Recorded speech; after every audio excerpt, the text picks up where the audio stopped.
સંદેશ ન્યૂઝમાં આપનું સ્વાગત છે। દિલ્હી પોલીસના સ્પેશિયલ સેલ દ્વારા પકડવામાં આવેલ ISISના આતંકી વડોદરામાં પણ રોકાયો હોવાની માહિતી સામે આવતા શહેર પોલીસે 2 દિવસમાં રેલવે સ્ટેશનની આસપાસની 80 થી વધુ હોટેલોની તપાસ હાથ ધરી છે। દિલ્હી પોલીસના સ્પેશિયલ સેલ દ્વારા ગત ઓક્ટોબર મહિનામાં પુણેથી પકડવામાં આવેલા ISISના આતંકી શાહનવાઝ ઉર્ફે સાફી હુઝ્ઝમાની પૂછપરછ કરવામાં આવી હતી, જેમાં તે ગુજરાતને નિશાન બનાવી વિસ્ફોટો કરવાનો હોવાની કબૂલાત કરતા સમગ્ર રાજ્યની પોલીસ એક્શનમાં આવી ગઈ છે। ત્યારબાદ વડોદરામાં બોમ્બ સ્ક્વોડ અને ડોગ સ્ક્વોડે ચેકિંગ કર્યું હતું।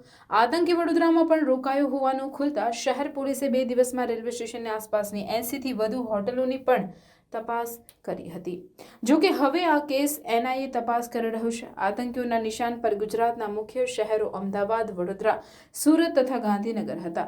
પૂછપરછમાં શાહનવાઝ માર્ચ 2023માં વડોદરા આવ્યો હોવાનું અને તેણે રેલવે સ્ટેશન આસપાસના વિસ્તારોને રેકી કરી હોવાનું ખુલતા વડોદરા પોલીસે એક્શનમાં આવી ગઈ હતી અને 2 દિવસમાં પોલીસ દ્વારા રેલવે સ્ટેશનની આસપાસ 80 થી વધુ હોટેલોની તપાસ કરી લીધી છે।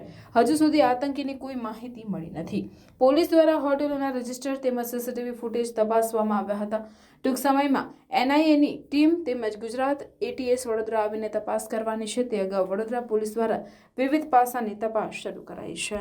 પ્રાર્થના સંદેશ ન્યૂઝની તમામ લેટેસ્ટ અપડેટ્સ માટે ચેનલને હમણાં જ લાઇક, શેર અને સબસ્ક્રાઇબ કરો।